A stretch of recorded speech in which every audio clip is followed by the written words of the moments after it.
and consolidating a Western electricity market. It's what today's actions represent. Big challenges are solved through engagement and partnership, teamwork, and yes, even compromise. California's leaders get that. Sadly, our nation's leaders do not. While DC has not led, California will. As our nation blocks clean energy progress, digs in on failed policies fueling higher prices and the climate crisis, we are doubling down on collaboration to bolster climate action, sustain climate action, and increase access to cheaper, cleaner energy. These are real solutions for families on a budget, the climate, and our economy. Naysayers claim we cannot have all three, but California has demonstrated time and again that we can. By extending the Cap and Invest program and consolidating a Western electricity market, we will keep proving the naysayers wrong. This makes today's gathering at the planetarium symbolic. In California, we look to the stars, to possibilities. We adapt and we innovate to tackle big challenges. Clearly, DC has not led, and California will. By signing AB 1207 and SB 840, Governor Newsom aligns Cap and Invest with our commitment to build a carbon-neutral economy by 2045. This provides certainty for meeting the climate goal in the most cost-effective way. It also balances the need for long-term emission reductions with the affordability challenges of families today to sustain support for climate action. It also stabilizes revenue to invest in climate solutions while enabling California to partner with a growing list of jurisdictions that want to join us. In signing AB 825, Governor Newsom lays the groundwork to cut California's energy costs by $1 billion a year and cut our climate emissions by 59%. This is the promise of California finally getting the modern grid it needs to build a 100% clean power future the fastest, cheapest way possible. By expanding today's energy markets, we expand access to clean electricity and lay a strong foundation for the growth of clean energy and jobs. Thank you to each and every policymaker, leader, advocate, staff member, subject expert who got us here today. There is a lot of important work ahead, and EDF is eager to be part of it along with all of you. Let's show the world why it can look to California when it cannot look to DC.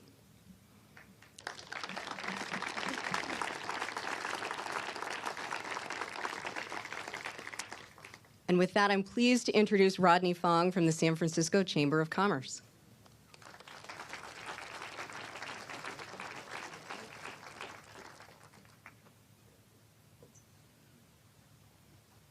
Good morning. It is great to be here amongst the giants above us and within the room. My name is Rodney Fong, and I'm the CEO of the San Francisco Chamber of Commerce, representing 900 different businesses, large and small, in San Francisco. And I want to start off by talking about leadership. And leadership cannot really happen, and California is at the core of our economic engine and leadership. We're leaders in the climate change, we're leaders in innovation, and now we're leaders in predictability of businesses. And I'm speaking from the business community. When we ask our members what's the number one thing they need, it's predictability and certainty. And so this bill, package of bills, is going to do exactly that. We're excited about it. We want to thank the California Chamber of Commerce, Governor Newsom, and all the legislators that are here today for this great package. So congratulations and thank you.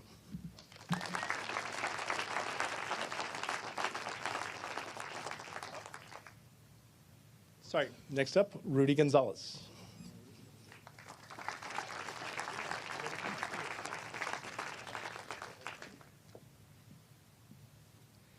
Thank you, Rodney. I appreciate your partnership and collaboration. My name is Rudy Gonzalez, and I represent blue-collar workers in San Francisco among 27 construction and industry unions. And today I'm here on behalf of the 500,000 members of the State Building and Construction Trades Council. I want to thank the governor and the legislature and all of the advocates and our friends in the business community for locking arms and really showing what the spirit of collaboration, compromise, commitment, courage, and conviction can bring to the table for everyday Californians. The members I represent up and down the state are suffering. They're suffering from an affordability crisis. They're nervous about the economic forecasts for our nation, and they are looking to us to show leadership in a time of great uncertainty. This package of bills is a shot in the arm to blue-collar workers. This package of bills enables me to knock on doors up and down this state and talk to our members about the kitchen table issues they care about. They care about good jobs. They care about a clean and safe planet for their families and for their futures. And they care about what's happening to them in their pocketbook. This package of bills is going to bring about forward movement for our issues around climate change, but perhaps more importantly to the folks that I represent, it's going to send a message to them that blue-collar workers are at the center of this administration's policy, that industrial workers have a future in this state, and that we together, with advocates from all sides of these conversations, can move California forward for a vibrant economy that works for working people. With that, it's my pleasure to introduce Assemblymember Jackie Irwin.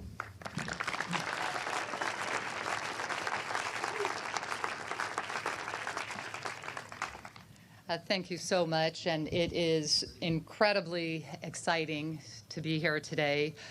Last year, around December, I think I was in South America, the speaker called me and offered me the opportunity to lead the cap and trade reauthorization. It was not a difficult decision, despite the fact that I knew it would be a challenge. And I'll have to tell you, it really was a challenge. A week and a half ago, we weren't even sure it was going to get done. So at the beginning of the year, we appointed a 17-person assembly working group. And I'm sure it would be a surprise to no one that 17 politicians have a lot of different opinions. But we rolled up our sleeves and met almost every week over the last year, and the result of that hard work is reflected in AB 1207.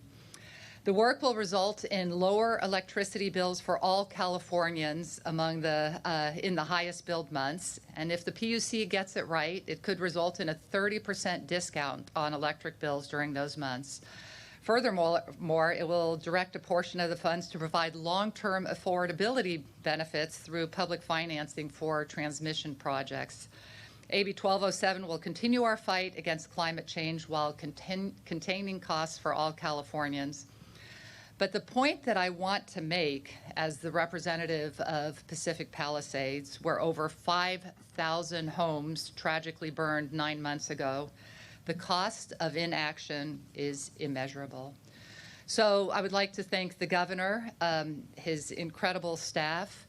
I would like to thank the speaker and Assembly members Bauer-Kayan and Assembly member Bryan, who are on our negotiating team. And I want to give out a big thanks to Assemblymember Cotty Petrie-Norris, who really shepherded all the very difficult energy bills through the Assembly and through the legislature. And finally, all of you sitting here know you can't get it done without incredible staff. So I want to thank Brett and Sam and Susan from the Speaker's office. With the passage of SB 840 and AB 1207, California will continue to lead the world in fighting climate change. Thank you very much.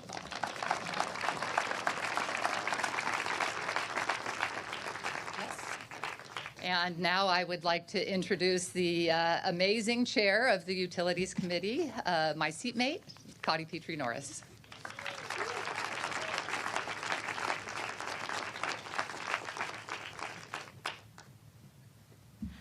Good morning. It is an absolute pleasure to be here with all of you. I think I can say that this is the coolest venue in which I have ever been asked to give a speech. I am Cotty Petrie-Norris. I represent California's 73rd Assembly District, and I am the chair of the Assembly Committee on Utilities and Energy. We began 2025 with the devastating LA wildfires. One more reminder that the climate crisis is here, now, and urgent. And that's something that California and Californians have understood for a very long time. That's why we have led the nation and the world on climate action. We have incredibly ambitious and incredibly important climate goals. I don't think I'm going to surprise anyone in this room when I say we also have a monumental challenge before us in order to actually deliver on those goals. Some of you have heard me joke that for years, decades, generations of policymakers got to come to Sacramento, serve in state government, and set these really, really big, audacious targets and say, you know what, in 50 years' time, we're going to do something really, really hard. And then they could kind of pat themselves on the back, have a press conference, declare themselves a climate warrior, and kind of go about their business. And we can't do that anymore because all of those chips are coming due.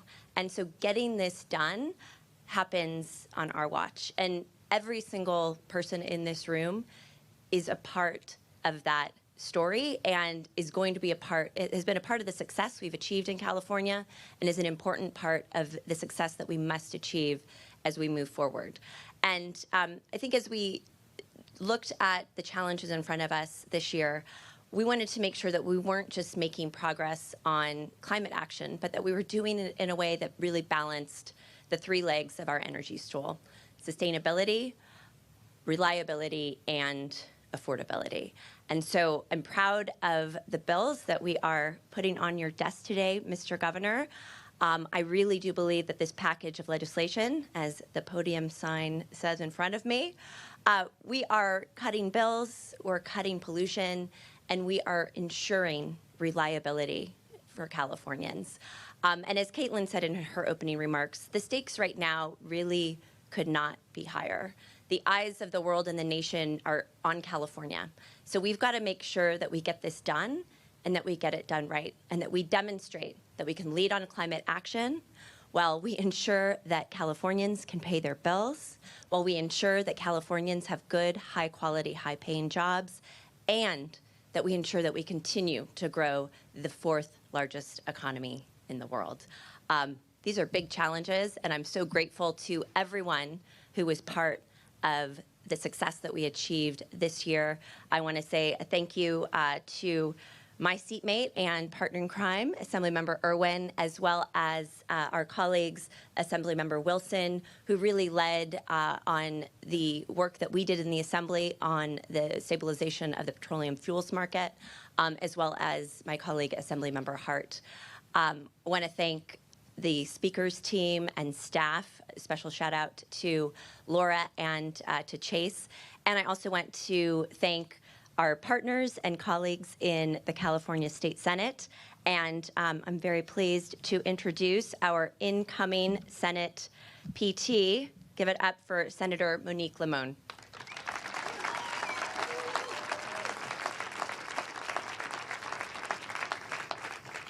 Buenos dias, buenos dias. It is indeed a good day here in California. I'm proud to stand here for a reaffirmation to what California's climate goals are. With rollbacks of decades-old bipartisan environmental protections at the federal level, today we are here to reaffirm our commitment to California's goals. The state must continue to transition towards green energy, and we know that that cuts our greenhouse gas emissions and makes investments in projects that combat what our communities are feeling on the ground. You've heard from my colleagues about how we started 2025 with the LA fires and our frontline communities understanding the impact that climate has all over this state, this country, and the world. Since the inception of the Cap and Invest Now program, over 122,000 jobs have been created. $13 billion have been invested in over 500,000 projects. And we've developed a better transportation structure, all while doing this. The legislature has worked for months to craft a proposal that builds on all of these significant gains for the Cap and Invest program. And we're proud that these investments include $125 million in transit passes for Californians annually, $800 million in affordable housing, $130 million in clean drinking water, and $200 million in wildfire protection. The things that Californians are asking us to do. Additionally, we are investing more in environmentally overburdened communities by ensuring that $250 million go towards protecting air quality in frontline communities. Lastly, this proposal creates climate-smart jobs for thousands of Californians, continuing our legacy of employing the most clean energy workers of any state in this country. Cap and Invest is not just a bold goal. It is also a response to the over 67% of Californians who want to lower the state's greenhouse gas emissions, and the over 2/3 of Californians who are in favor of our state taking action and taking steps to address the global climate crisis. California is stepping up to the plate like we have done time and time again. I'm proud of what the legislature and the governor have accomplished, and I'm also proud to have worked with the Assembly and with incredible colleagues in the Senate, including Senator Laird, Senator Becker, Senator Stern, Senator Allen, Senator Gonzalez, Senator Blakespear, who were all part of the working group for Cap and Invest. It was hard, it was difficult, but we made it happen. And now, I want to introduce who led this effort on the state Senate, the one, the only California Senate Pro Tempore, Mike McGuire.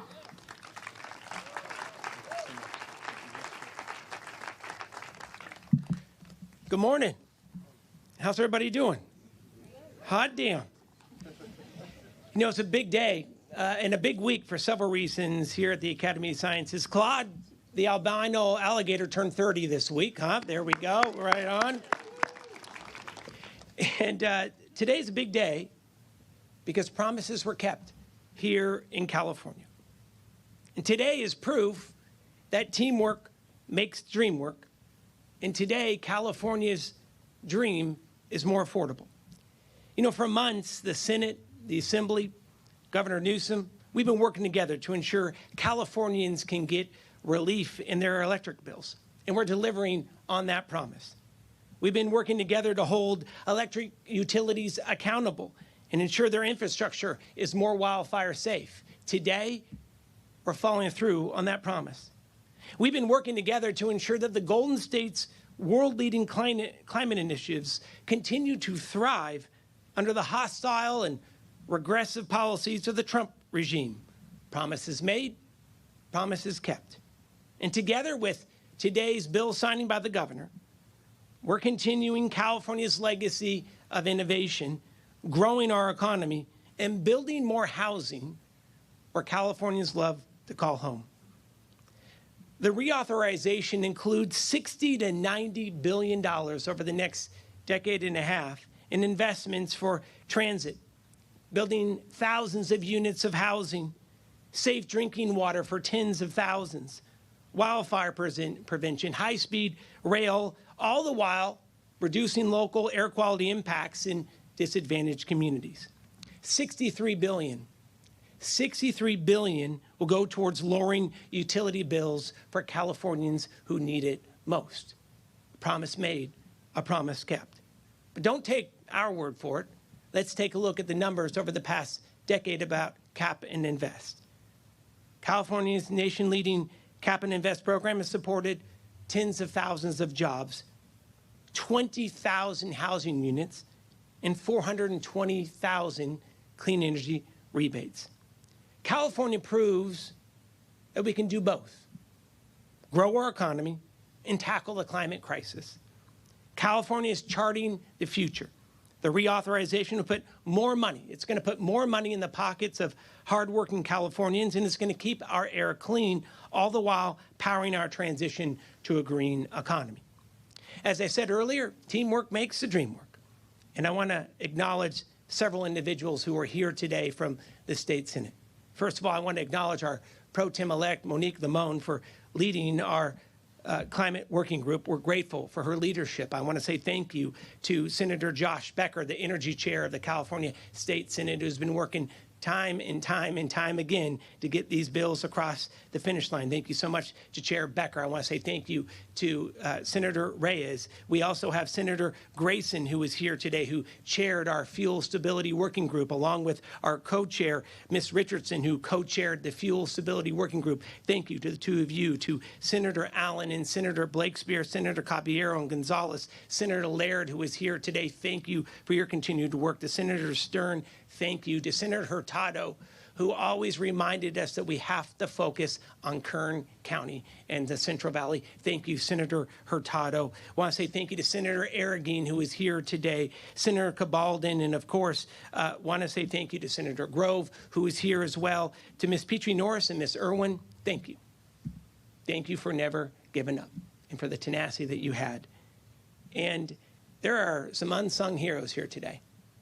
The Assembly staff, the governor's staff team, and there are three individuals who I'd like to be able to acknowledge: Chris Nielsen, Kip Lipper, and James Barba, who gave it their all and literally spent about 39 hours up, never getting a wink, getting these bills across the finish line.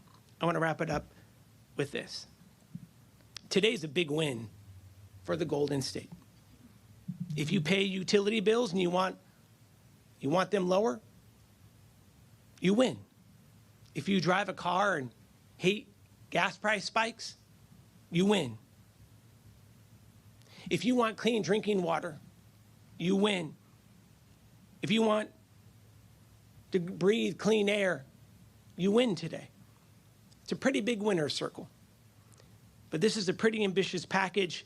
But this is what California is all about. In tough times, we come together and pass bold policy that leads this nation. We know the future always means moving forward and always together. And speaking of that, it is now my honor to be able to introduce the governor who is leading the charge for the rest of America, showing the nation that Democrats can deliver to make life more affordable for millions and never give up on our values of combating the climate crisis. He knows that we can do both. And with his leadership today, we are doing both. I want to hear you loud and proud. Let's give it up for the one, the only. It's a big damn deal that we're here. Governor Gavin Newsom, everybody. Come on now.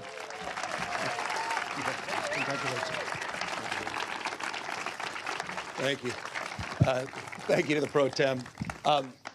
This is a horrible setup. I can't see damn one of you.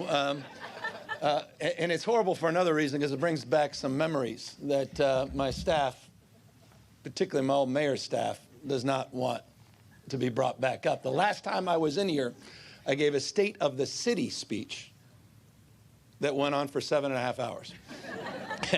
And if you think I'm making that up, the next day, you can check it out. You can Google it. I think it was the Examiner that did a headline, said, because it was on YouTube, it said, YouTube, comma, you bored, question mark. I was surprised there was a question mark as opposed to an exclamation mark. So I will try to be brief. By the way, in my defense, forgive me, I was trying to use this new medium of social media and do bite-sized snippets on issues that people, I thought, would appreciate, that they can fast forward things they didn't care about, and they could then focus and get a little bit more on things they did care about. But anyway, it was an abject failure, unlike what brings us here today, which is in the spirit of the pro tem, celebrating an expansive winner's circle, and celebrating the success of partnership and collaboration, and celebrating the success of reconciling our differences. I appreciate the reference to those that are here assembled with us from the Assembly as well as the State Senate. What is important, for those of you who may not be familiar with some of those names, it's a bipartisan group of folks, which is important. You know, we're a stone's throw away from the African exhibit, and it's always good to be reminded of African proverbs. Says, you want to go fast, you can go alone. You want to go far, go together. And we have made tremendous progress over the course of the last many weeks, trying to reconcile these simultaneous crises that we have. This climate crisis, yes, crisis of democracy, growing crisis of confidence that people can deliver and deliver results. And I think what, for me, makes this day special, 6 bills that are all about the how, not about the what and the why.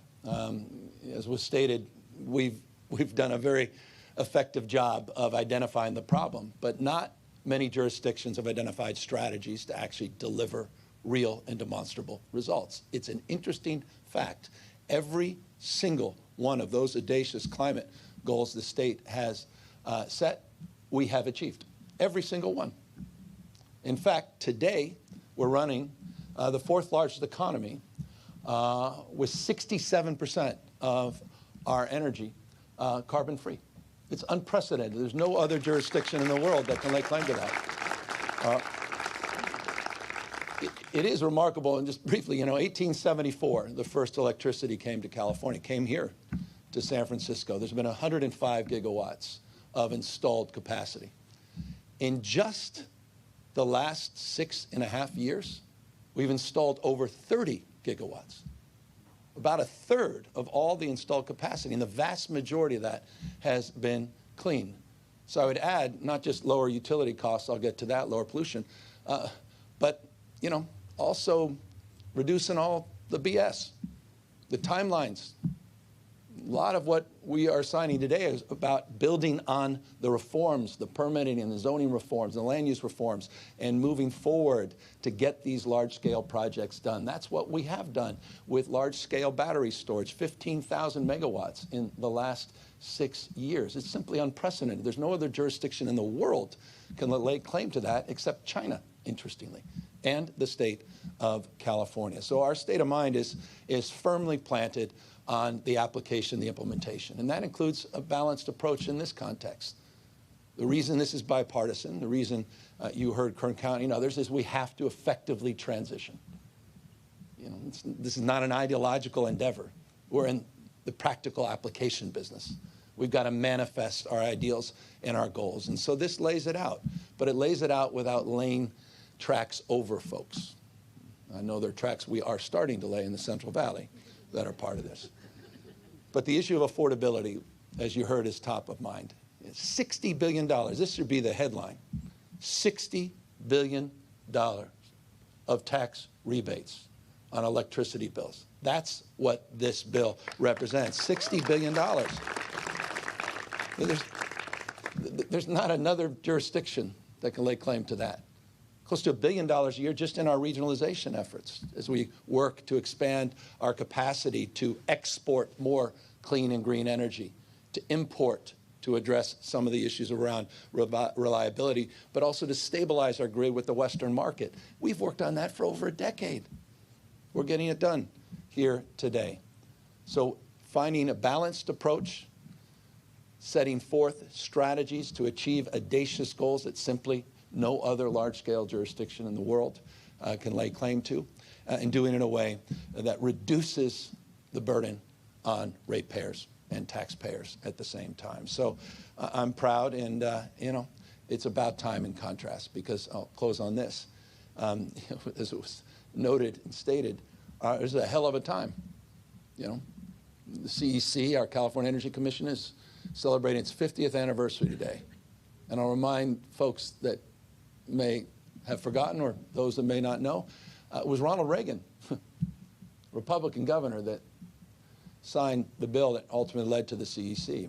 Did the same with the California Air Resources Board. It was a Republican by the name of Nixon that codified our leadership in 1970 with the Clean Air Act, Clean Water Act, Endangered Species Act, Republican president. The vandalism that this president has done to our kids and our grandkids, the deficits, environmental injury is nothing more than deficit spending. Healthcare costs, the burdens of cleanup costs, and the next generation is a disgrace. It's a disgrace. It's also a front in the spiritual sense. And it's hard not to think about that in the context of these sentinels above you. This is the one thing that connects us generations, thousands and thousands of generations. There's something profoundly spiritual about that. It's an affront to God. Not my word. Those are the words of the Pope when we were at the Vatican a year and a half ago. So we recognize how precious this moment is and how important California is at this moment. And so I say all that, and this is a point of pride, who celebrated my oldest daughter's 16th birthday last night. And these are the kind of things, Mr. Pro Tem, leaders, that we get to look back with deep pride and satisfaction that we did the best we could, and hell, we set the tone and the pace for the rest of the nation. Thank you all very, very much. You sign the bill?